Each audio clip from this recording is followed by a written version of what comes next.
जो आज काम नहीं आ रहे कल आ सकते हैं। जियोपॉलिटिक्स में संभावनाएं बनी रहती हैं। कई बार जो आपके अपोनेंट हैं उन तक भी बैक चैनल के थ्रू कुछ लिंक्स बनाकर रखे जाते हैं। कुछ ऐसा ही हम तालिबान के बारे में कह सकते हैं क्या? इस वीडियो में हम इंडिया, अफगानिस्तान और स्पेसिफिकली तालिबान को रूट से समझेंगे। पहले शब्द से शुरू करते हैं, तालिब, जिसका मतलब होता है स्टूडेंट। बेसिकली जो रिलीजियस स्टडीज कर रहा है, जो इस्लाम के बेसिकली पाश्तू शब्द है, पाश्तू भाषा का शब्द फॉर स्टूडेंट। अब तालिबान ये स्पेसिफिक ग्रुप है जो अफगानिस्तान के कल्चर और इस्लामिक आइडियल्स के आधार पर एक इस्लामिक अमीरात बनाना चाहता था अफगानिस्तान में। क्या बना ली है? हाँ, बना तो ली है। क्या पूरी दुनिया से रिकॉग्निशन मिल गया है? पूरी दुनिया से नहीं मिला है। इससे पहले भी ये तालिबान पावर में आया था 1996 से 2001। उसको कहते थे तालिबान 1.0। अब जो चल रहा है 2021 के बाद से, जब से विड्रॉल हो गया था यूएसए का, उसको हम कहते हैं तालिबान 2.0। तो आज तालिबान 2.0 का इस्तेमाल पाकिस्तान को प्रेशर करके लॉन्ग स्टैंडिंग जो डिस्प्यूट है तालिबान का, अफगानिस्तान का, उसको रिजॉल्व करा सकता है क्या? लोकेशन जरा देखिए, यह है अफगानिस्तान। अफगानिस्तान के साउथ में और जो ईस्ट है यहां पर है पाकिस्तान। आप इस तरफ देखेंगे थोड़ा वेस्टर्न वाले पार्ट में, in the southern part Iran, और ऊपर आपका तुर्कमेनिस्तान, उज्बेकिस्तान और ताजिकिस्तान। इसको ग्रेवयार्ड ऑफ एम्पायर क्यों कहा जाता है? इससे पहले कि कई ऐसे रीजंस हैं, कुछ चीजें जो हो जाती हैं फिर वो बन जाती हैं बातें। जैसे यूके, एक समय पर ग्रेट गेम चल रहा था अफगानिस्तान के आसपास, ग्रेट गेम, जिसमें कि ब्रिटिश इंडिया की तरफ से एक्सपेंड करना चाह रहा था अपना इन्फ्लुएंस टुवर्ड्स अफगानिस्तान। अफगानिस्तान में एमिर थे जो अफगानिस्तान को चला रहे थे, और एक्चुअली सेंट्रलाइज गवर्नमेंट तो तब भी नहीं थी। अलग अलग जगह रीजनल जो वॉरलॉर्ड्स थे, ट्राइबल हेड्स थे, वो अपने हिसाब से अपने एरिया को चलाते थे। उसके ऊपर लेकिन रशियन एम्पायर था, वो सेंट्रल एशिया पर अपने कंट्रोल को बढ़ा रहा था, और ब्रिटिश इंडिया को लगता था कि कहीं ऐसा ना हो कि ये अफगानिस्तान को सरपास करते हुए ब्रिटिशर्स के जो इंडिया में इंटरेस्ट थे उनको कॉम्प्रोमाइज ना कर दें। तो ऐसे में ग्रेट गेम बन गया अफगानिस्तान।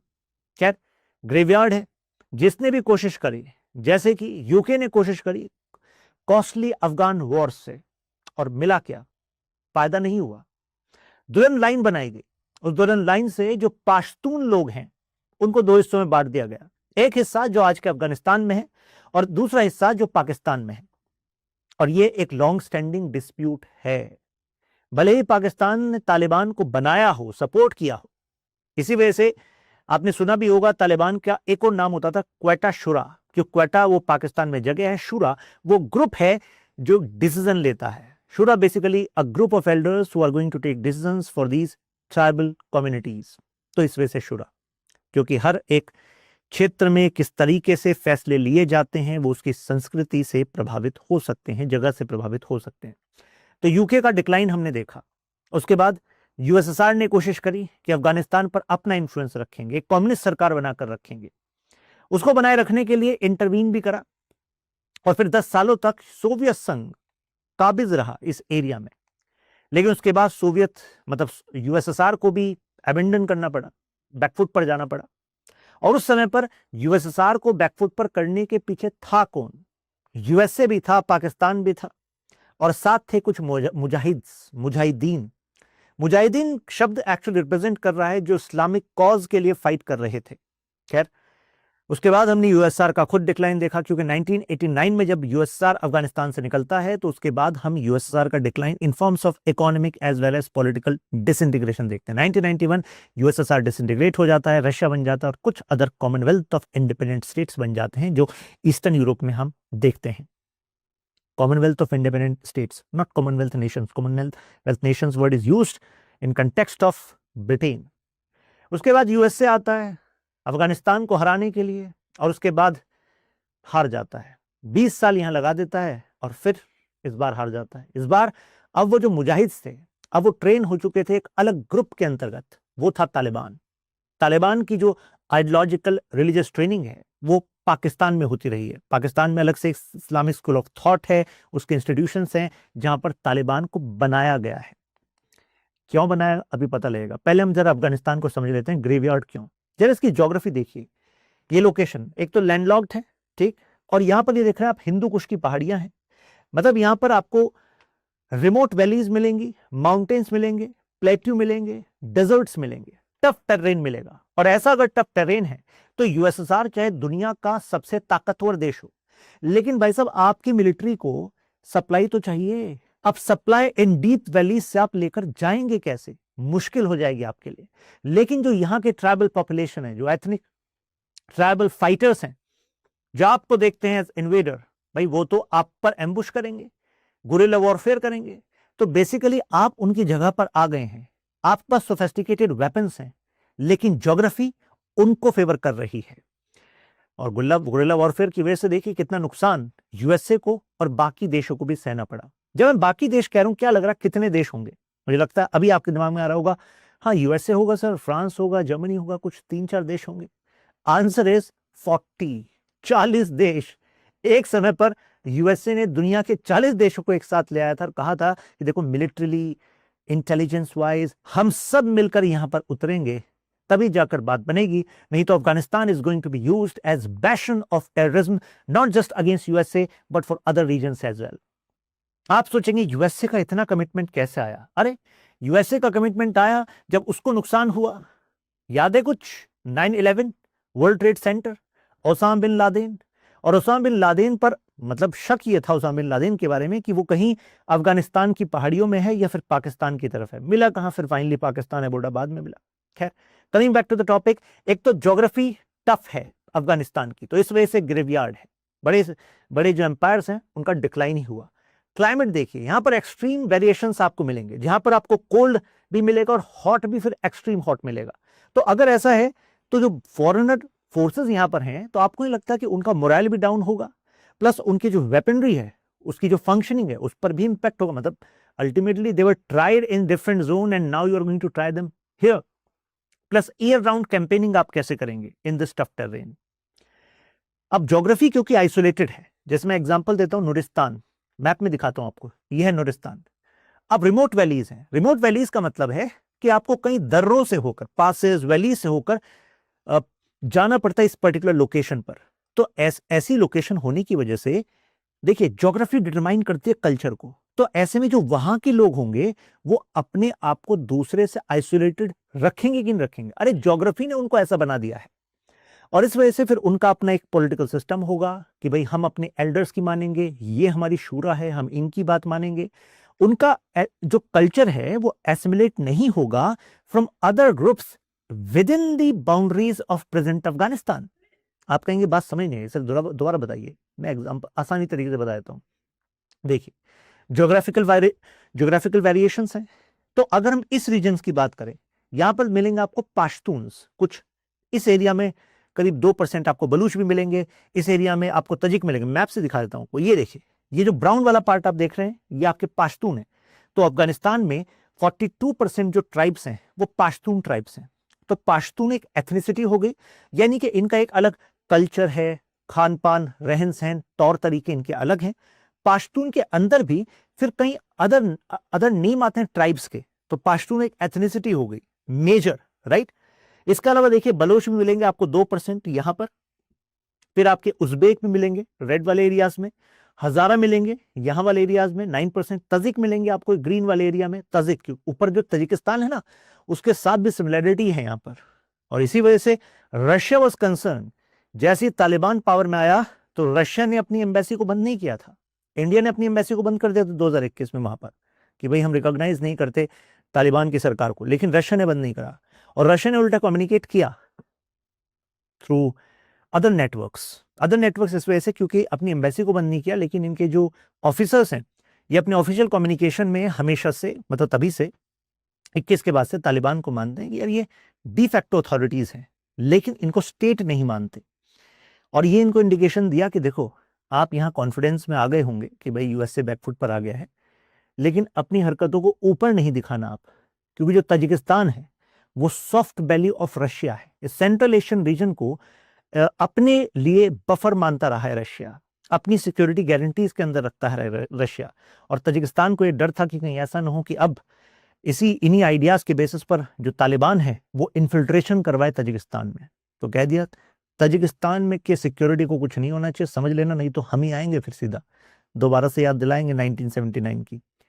तो फिर तालिबान ने कहा नहीं नहीं ऐसा तो कुछ होगा ही नहीं, बल्कि आप और हम दोनों एक दूसरे के लिए ज़रूरी हैं। अब आप कहेंगे ये दोनों ज़रूरी कैसे हो गए? ज़रूरी हैं, आगे जाके पता लगेगा आपको, मैं इस क्रोनोलॉजी में अभी समझाऊंगा आपको। और that is also a strategic lever in favour of India, because Russia India close friend, Russia and Taliban एक दूसरे के लिए ज़रूरी। तो रशिया के थ्रू भी बातचीत करके हम पाकिस्तान से दूर कर सकते हैं तालिबान को ऑन सर्टेन पॉइंट्स। खैर, तो एथनिक ग्रुप्स डिवीजन है ना यहाँ पर, तो रिमोट वैलीज होने की वजह से यहाँ पर जो ये ट्राइब्स हैं ये एक दूसरे से अलग हैं। कितनी बार इनमें इनफाइटिंग होती रही है, और आज भी अगर आप तालिबान को एक ग्रुप मानते हो तो वो बात पूरी तरह सही नहीं है, क्योंकि आज भी there are different fighting groups, fighter groups, उनको एक साथ लेकर चलते हैं, बट कई बार आपस में इनके डिविजन्स भी होते हैं तालिबान के अंदर ही। फिर जैसे ये फॉरेन रूलर्स यहां पर आते हैं तो इनके तौर तरीके जो अफगानिस्तान की जनता है उसको नहीं समझ में आते, क्योंकि टफ टोपोग्राफी, आइसोलेटेड जोन्स, तो इससे जो बाहर के आइडियाज हैं वो इतने आसानी से एसिमिलेट नहीं हुए। कई जो पिक्चर्स वेस्टर्न वर्ल्ड ने दिखाई है अफगानिस्तान के बारे में कि देखो इनसे पहले अफगानिस्तान ऐसा होता था, तो वो केवल कुछ आपके सिटीज हैं जिनको मॉडर्नाइज करने की कोशिश की गई थी, लेकिन वो पूरा का पूरा अफगानिस्तान नहीं है। तो अफगानिस्तान की जो ट्रेडिशंस हैं तो उसको मानते हैं कि फॉरेनर्स अगर आ रहे हैं तो हमारे ट्रेडिशंस पर खतरा है। अब आप सोचेंगे जब इतने सारे चैलेंजेस हैं, भाई ज्योग्राफिकल चैलेंजेस हैं, क्लाइमेट चैलेंज है, फिर आपके कल्चरल चैलेंजेस हैं, तो फिर ये इतनी ज्यादा पावर्स अट्रैक्ट क्यों होती हैं अफगानिस्तान की तरफ? अट्रैक्शन का रीजन है जियोपॉलिटिक्स। लोकेशन देखिए ना, इतिहास गवाह इस बात का कि अगर आप अंतरराष्ट्रीय ट्रेड के रूट पर हैं तो आप एनरिच होंगे कल्चरली भी, मेटेरियली भी। कैसे?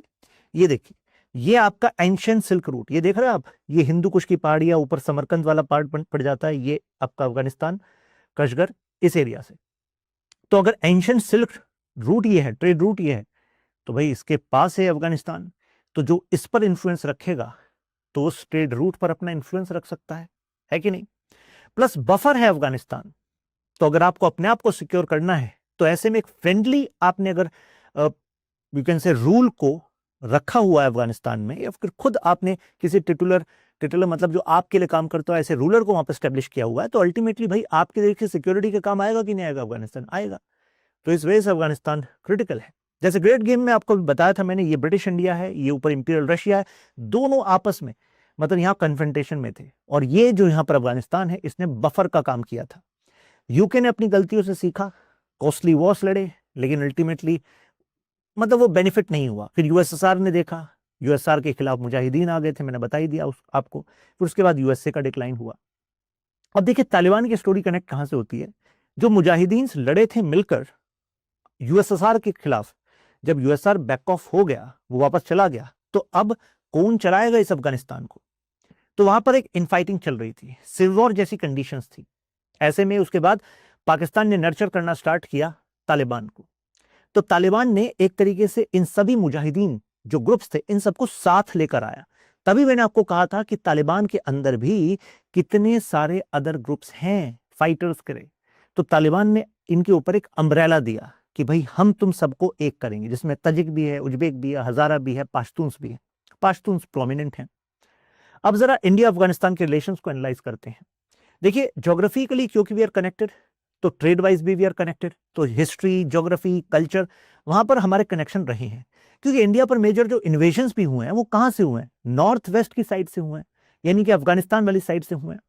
अफगानिस्तान ने एक तरीके से इंडिया के लिए एक बफर का काम भी किया है, ब्रिज का काम भी किया है। आप कहेंगे बफर ब्रिज कैसे? देखिए हिंदू कुश की पहाड़ियां मैंने आपको बताई थी ना, ये हिंदू कुश की पहाड़ियां तो एक तरीके से सिक्योर भी करेंगे आपको, लेकिन इनके जो पासेस हैं जैसे खैबर पास, उसके थ्रू ट्रेड, माइग्रेशन, इन्वेजन, ये सब भी हुआ है। तो ये भी रोल रहा अफगानिस्तान का। प्लस ये साइड देखिए, ये दिख रहा है आपको, शोटुगई ये आर्कियोलॉजिकल साइट, तो इस पे भी इंडस वैली सिविलाइजेशन से कनेक्टेड माना जाता है, क्योंकि भी एक ट्रेडिंग सेंटर रहा है। तो ये ट्रेडिंग सेंटर रहा है, और फिर इस वाले रीजन में अदर ट्रेडिंग सेंटर्स।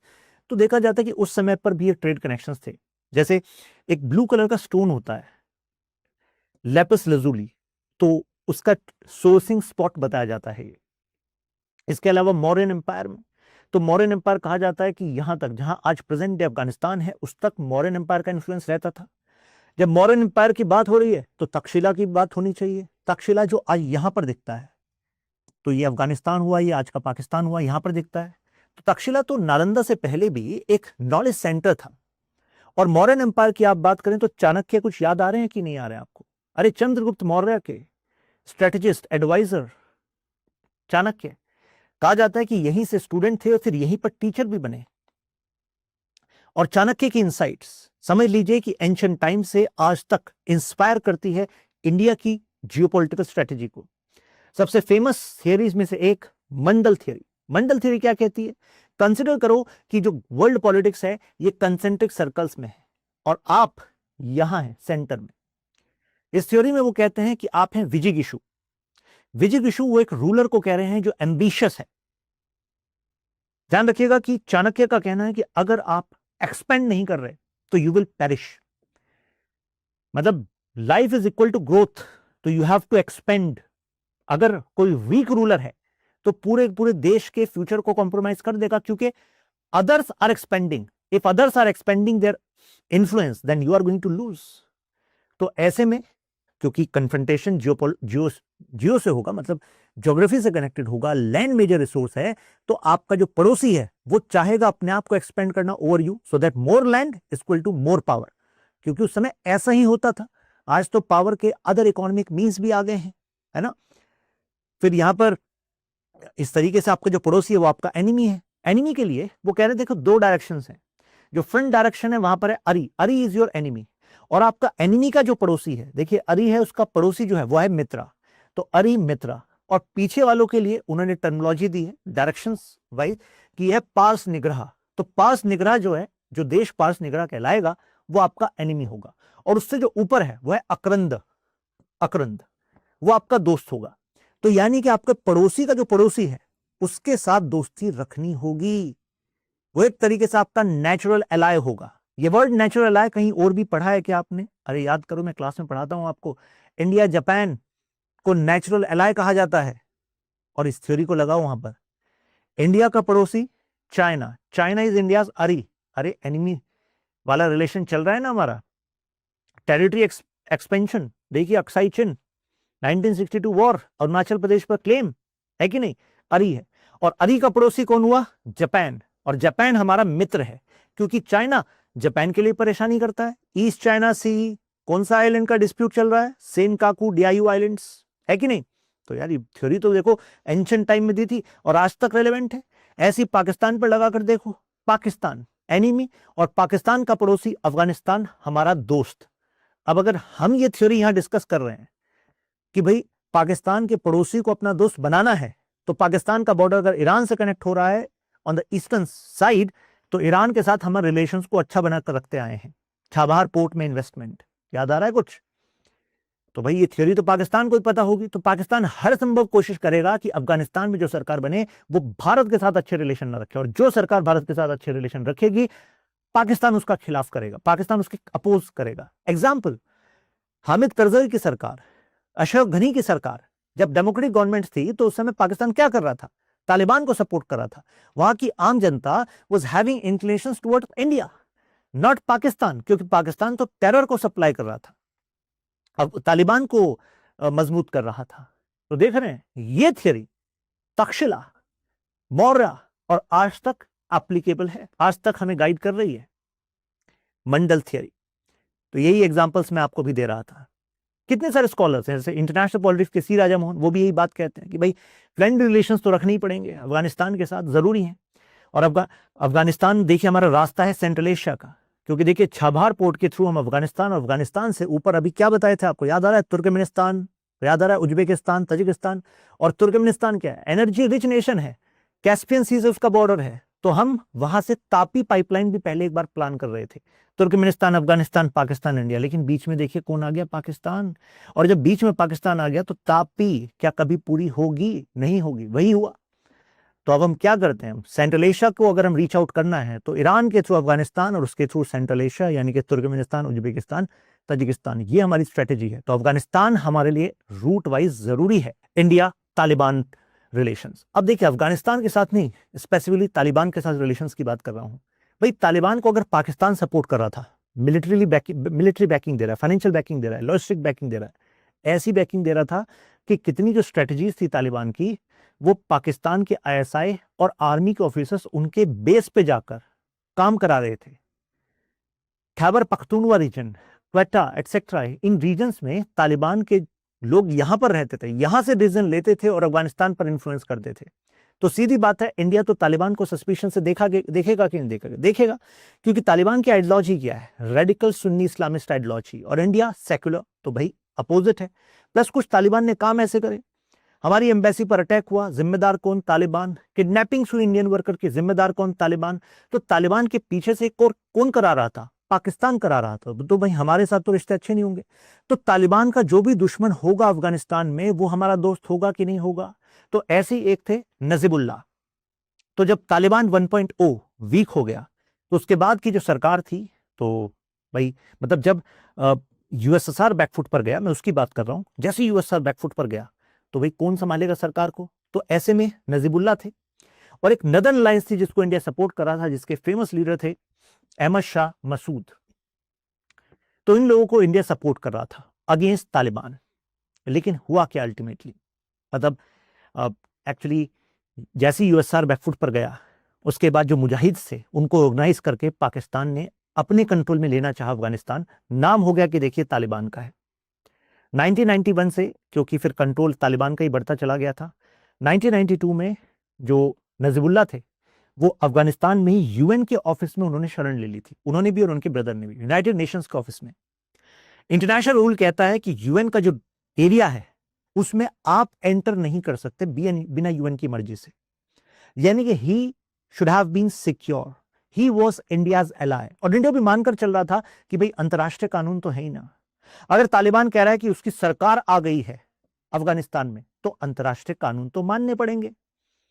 और पाकिस्तान भी ऐसी किसी एक्टिविटी को सपोर्ट नहीं कर सकता कि वो अंतरराष्ट्रीय कानूनों को तोड़ने लग जाए, तो फिर पाकिस्तान पे और ज्यादा दबाव बनेगा। तो इंडिया भी ऐसा सोच रहा था। बट दुनिया को सरप्राइज करते हुए, और यू कैन से नजीबुल्लाह के जितने अलाय थे उनको शॉक देते हुए, तालिबान के जो ये आतंकवादी थे, ये सारे डिप्लोमेटिक गाइडलाइंस को ब्रेक करते हुए यूएन के हेडक्वार्टर के अंदर जाते हैं। यूएन हेडक्वार्टर नहीं, यूएन का जो कंपाउंड था, यानी कि उनकी एक्टिविटीज का हेडक्वार्टर अफगानिस्तान में, उसमें जाते हैं और नजीबुल्लाह और उनके भाई को वहां से किडनैप कर लेते हैं। उसके बाद म्यूटिलेट किया जाता है उनकी बॉडी को, उन्हें टॉर्चर किया जाता है। टॉर्चर करने के बाद मार के उनको ऐसे पब्लिकली हैंग कर दिया था।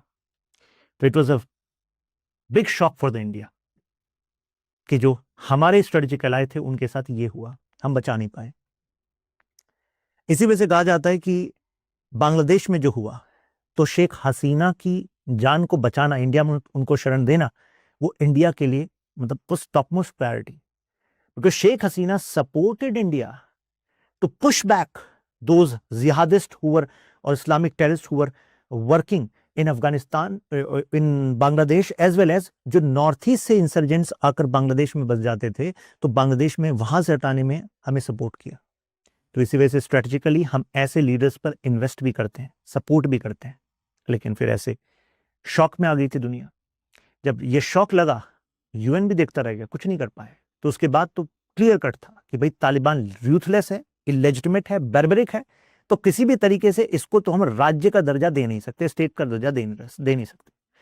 और पाकिस्तान म्यूट रहा, यानी कि पाकिस्तान ऐसे मतलब काम में कहीं ना कहीं उसकी बैकिंग थी। तो जो इसका जो पहला रेजीम था फिर तालिबान का, जाहिर सी बात है इसमें तो हम जो उनके अपोनेंट है उसको सपोर्ट कर रहे थे, जैसे अहमद शाह मसूद, नदर्न अलायंस।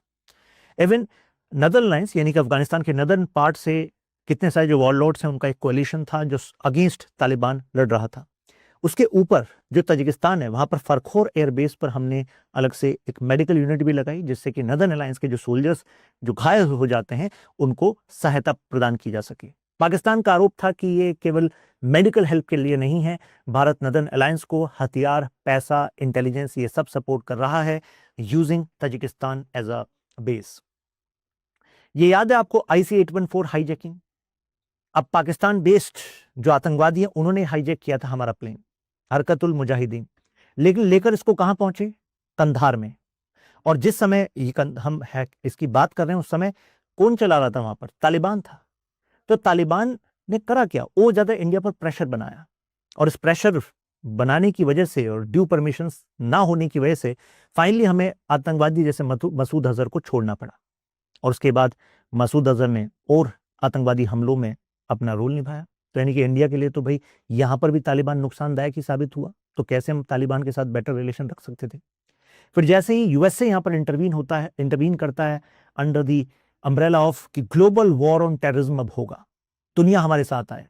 तो हालांकि यूएस ने यह भी इंडिकेट किया कि India you should have your military boots in Afghanistan, because Afghanistan is part of South Asia and you are South Asian leader, तो आपको तो आना चाहिए। लेकिन इंडिया ने यह स्ट्रेटेजिक मिस्टेक नहीं करी। देखो कितना सही रहा, क्योंकि अपने मिलिट्री बूट्स वहां पर आने का मतलब है कि आप लॉन्ग टर्म में अपने लिए कन्फ्रंटेशन को बढ़ा रहे हो, और हो सकता है you find no result there, है कि नहीं? क्योंकि इससे पहले हम श्रीलंका में एक मिस्टेक कर चुके थे आईपीकेएफ को भेजकर, जहां पर वहां के खुद के लोग, वहां की सरकार, मतलब एक जो एलटीटी और अदर जो इंसर्जेंट्स थे वो और सरकार दोनों ही हमारे खिलाफ हो गए थे। तो अगर हम वहां पर मिलिट्री बूट लेकर जाते हैं तो अभी एक सॉफ्ट पावर जो हम अफगानिस्तान की जनता के अंदर हम अपने लिए देखते हैं, वो भी शायद हो जाती खराब, क्योंकि वो सोचते कि अच्छा ये तो फॉरेन पावर्स के साथ मिलकर हमारे लैंड को कब्जाना चाहते हैं।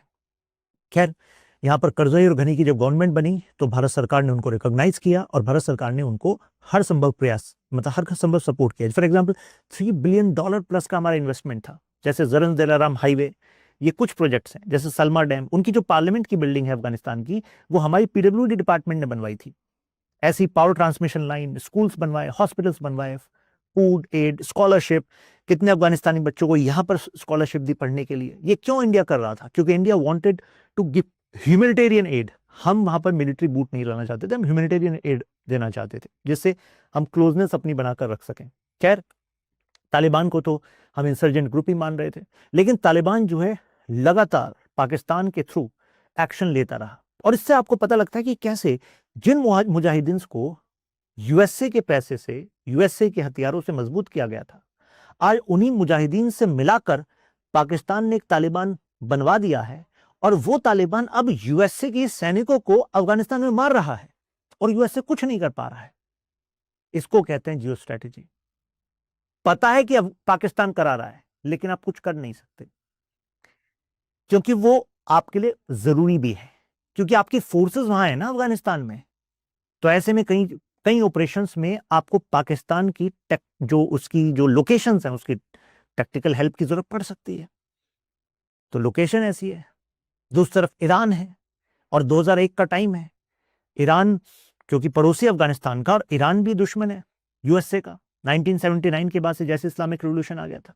तो मतलब यूएसए एक ऐसी जंग में था कि एक तरफ उसका दुश्मन है ईरान, और दूसरी तरफ पता है कि ये दुश्मन से कम नहीं है, लेकिन फिर भी इसके सामने स्माइल भी करना है, इसको कभी कभी परेशान भी करना है, लेकिन इसको साथ खड़े रखना है पाकिस्तान को। ऐसा रिलेशन। खैर, फिर उसके बाद जैसे ही ये तालिबान ने टेक ओवर करा, यूएसए ने विड्रॉ किया, अब इक्वेशन फिर चेंज होने लगी। उस दिन मैं जब एडिटोरियल पढ़ रहा था तो मैंने एक लाइन पढ़ी, कहा गया कि अब ऐसा लग रहा है कि जो जितना भी काम इंडिया ने किया था, इट वेंट इनटू रूइन, कि सब कुछ पानी हो गया, क्योंकि अब दोबारा से तालिबान आ गया है।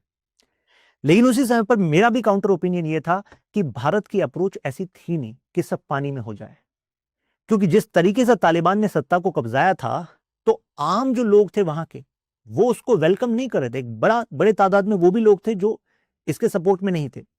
तालिबान का बेस कई गांव के इलाकों में था, लेकिन कितने सारे ऐसे सेंटर्स थे जो भारत के प्रति एक झुकाव रखते थे, क्योंकि अल्टीमेटली उनको बेहतर लाइफ चाहिए थी। उनको इंफ्रास्ट्रक्चर, स्कूल, ये जो सब प्रोवाइड कर रहा था, उसमें भारत का एक बड़ा हाथ था। वो पाकिस्तान के खिलाफ थे वो लोग। तो वो जो कैपिटल हमने बनाई थी, सोशल कैपिटल, P2P कैपिटल, इसको हम पीपल टू पीपल कनेक्शन कहते हैं, वो वेस्ट नहीं होना था, वो काम आता, और वो देखो काम आया। क्योंकि जैसे तालिबान अब स्टेट के रूप में आ गया, तो अब तालिबान कहने लगा कि इंडिया अपना इन्वेस्टमेंट प्लीज जारी रखिए, हमें आप रिकॉग्नाइज कीजिए। हमने कहा रिकॉग्नाइज नहीं करेंगे, लेकिन हाँ, जो अपना सहायता वो जारी रखेंगे। उसके बाद हमने wheat, medical aid, other equipments, वो सब हमने भेजने स्टार्ट किए। यहां पाकिस्तान का क्या एंगल है? देखो, पाकिस्तान अपनी प्रॉब्लम को सॉल्व करना चाहता है। एक्चुअली पाकिस्तान की जगलर नर्व है ना, मतलब समझ लीजिए जो सबसे ज्यादा इंपॉर्टेंट उसके लिए पेन पॉइंट है वो कश्मीर नहीं है, वो एक्चुअली उसका वेस्टर्न बॉर्डर है। वहां पर बलूचिस्तान और खैबर पख्तूनवा जो है वो लाइफ टाइम बॉम्ब है। जैसे एक लाइन में पढ़ रहा था तो उसमें लिखा था कि पाकिस्तान प्रेग्नेंट है और कभी भी बलूचिस्तान डिलीवर हो सकता है, पाश्तूनिस्तान डिलीवर हो सकता है। तो अगर पाश्तूनिस्तान डिलीवर होगा तो भाई साहब जो पाश्तून हिस्सा है खैबर पख्तूनवा वाला वो उसमें वो हिस्सा चला जाएगा, बलूचिस्तान वाला हिस्सा चला जाएगा। तो जिसको आप पाकिस्तान कहते हो वो बचेगा क्या? वो बचेगा सिंध और पंजाब, और क्या बचेगा? कुछ भी नहीं। वो पाक ऑक्यूपाइड कश्मीर है, वो तो पी ऑक्यूपाइड है। क्योंकि व्हेन यू आर वीक तो you never know, one fine night things changes और मॉर्निंग न्यूज़पेपर में कुछ और हो। तो ये एक्चुअली पाकिस्तान के एग्जिस्टेंशियल क्राइसिस हैं। असली डर वहां है क्योंकि जो तालिबान 1.0 था और तालिबान 2.0 जो अभी तालिबान की सरकार है, किसी ने भी जो पाकिस्तान अफगानिस्तान का जो इंटरनेशनली रिकॉग्नाइज्ड बॉर्डर है दुरंत लाइन उसको एक्सेप्ट किया नहीं है। यानी कि जिस तालिबान ने सपोर्ट लिया पाकिस्तान से, पाकिस्तान में ही रहे, वो खुद अफगानिस्तान पाकिस्तान के बॉर्डर को ऑफिशियली मानते नहीं है, क्योंकि उनके फाइटर्स के अंदर शायद सेंटिमेंट है कि भाई ये पाश्तून रीजन तो एक था, हमारे साथ तो दगा करी थी ब्रिटिशर्स ने, और ब्रिटिशर्स चले गए और हमें पाश्तून को डिवाइड करके चले गए, और हम अब डिवीजन क्यों माने, हम तो इसको चेंज करेंगे, राइट। तो इस पाकिस्तान ने खूब कोशिश करी, मतलब इवन जो इस्लामिक स्कूल है जो ट्रेन कर रहा था तालिबान को, वो पाकिस्तान बेस्ड, वो कोशिश ये कर रहा था कि इन सबको एक इस्लामिक रेडिकलिज्म के पॉइंट पे रखा जाए। अफगानिस्तान का जो आइडिया है वो it should be aligned with Islamic ideals only, not with Pashtun and Afghan cause, वो नहीं। क्योंकि अगर ऐसा रहेगा तो वो जो पाकिस्तान की सिविल सोसाइटी है उसमें आसानी से सिमुलेट रहेंगे, मतलब वो अपने आप को इतना अलग नहीं मानेंगे कि नहीं उनको तो अलग अलग चाहिए। ये दुरंत लाइन वाला मुद्दा लेकिन अभी तक जीवंत है उनके अंदर, राइट, और ये इनकी वीकनेस है। अब टीटीपी देखिए, जो तहरीक तालिबान पाकिस्तान है, मतलब वो जो उसका एमिर है, मतलब जो उसका हेड है, वो अपने से ऊपर यानी कि सुप्रीम लीडर पता है किसको मानता है? वो मानता है तालिबान के लीडर को। तो एक तरीके से रिलीजियस एंड पॉलिटिकल दोनों ही कनेक्शन से टीटीपी तालिबान के लिए समर्पित है कि नहीं है? और यही टीटीपी पाकिस्तान की आर्मी, आईएसआई, पुलिस उस पर अटैक कर रही है खैबर पख्तूनवा रीजन में। लेकिन तालिबान क्या कर रहा है? तालिबान फिर कॉल नहीं उठा रहा है इनका, तालिबान इधर उधर देख रहा है, कह रहा है अच्छा ऐसा हो गया, गलत बात है, नहीं करना चाहिए था, लेकिन अल्टीमेटली हो रहा है ये। तो इससे मतलब क्या, ये जो टीटीपी है जो पाकिस्तान के अंदर है कि पाकिस्तान पर अटैक कर रही है, और कुछ इनके लीडर्स जो हैं अफगानिस्तान में बैठे हैं तालिबान की शरण में, तो ये इंडिया के लिए एक लेवरेजिंग पॉइंट है कि नहीं है, to put pressure on Pakistan कि जरा भाई ये पहलगाम अटैक और ऐसी चीजें अब छोड़ दो, इसका खामियाजा जो है तुम्हें भुगतना पड़ेगा, और उसमें टीटीपी जो है वो भारत के काम आ सकती है। तो इसी वजह से करंट डायनेमिक्स में तालिबान और इंडिया के बीच में हम रीच आउट देख रहे हैं, राइट। तो एक स्ट्रेटेजिक कैलकुलेशन है इसमें, पॉसिबिलिटी है कि जो पाकिस्तान सोच रहा था कि इंडिया की तरफ नजर है कि इंडिया क्या करेगा, इंडिया पर हम फिर काउंटर स्ट्राइक करेंगे, लेकिन जो करेगा वो आपका पुराना दोस्त करेगा दूसरी साइड से, तालिबान कराएगा, टीटीपी कराएगी। इनकी बात कर रहा था मैं, आमिर खान मुत्तकी और मतलब जो इनके फॉरेन मिनिस्टर और विक्रम मिस्री हमारे फॉरेन सेक्रेटरी, इनके बीच में आपस में मुलाकात हुई।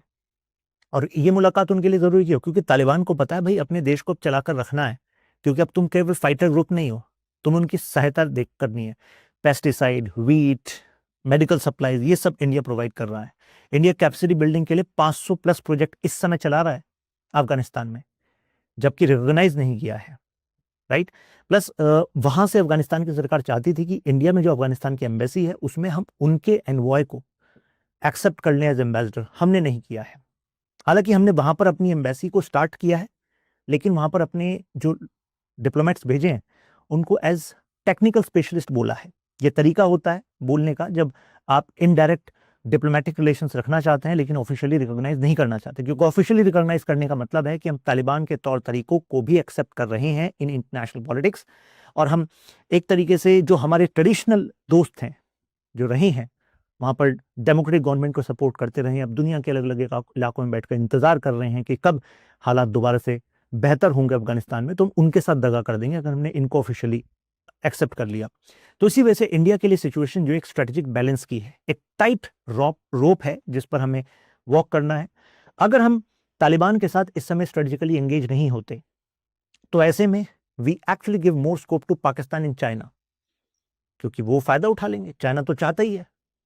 अगर आपने सुना हो, अभी आज इस वीडियो को बनाने से पहले मैं एक एडिटोरियल पढ़ रहा था जिसमें ट्रंप का स्टेटमेंट आया है कि बागरम जो एयरबेस है, जो एक समय पर यूएसआर ने बनाया था, फिर यूएसए ने उसका इस्तेमाल किया, वो अब चाइना अपने कंट्रोल में ले रहा है।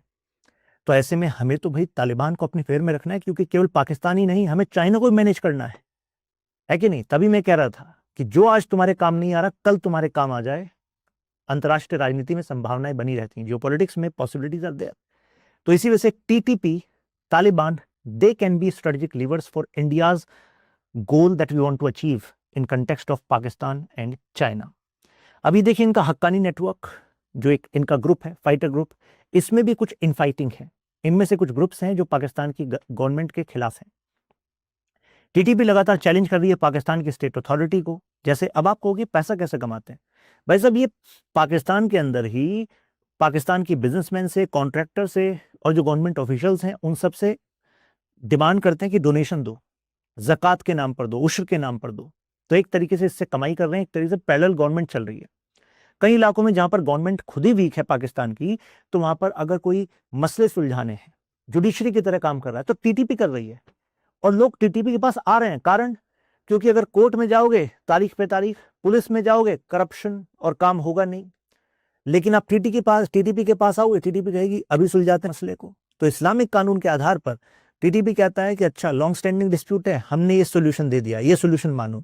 दोनों में से पार्टी सब तैयार, वो कहेंगे जी बिल्कुल तैयार, नहीं तो पीछे वो AK-47 भी रखी है। तो कोर्ट तो ऐसे काम नहीं कर सकती। लेकिन ये इस तरीके से जो है जो मैटर है उसको सुलझा रहे हैं, तो पब्लिक भी कह रही है चलो कम से कम हमारे मैटर तो सुलझते जा रहे हैं, कितने लॉन्ग स्टैंडिंग डिस्प्यूट।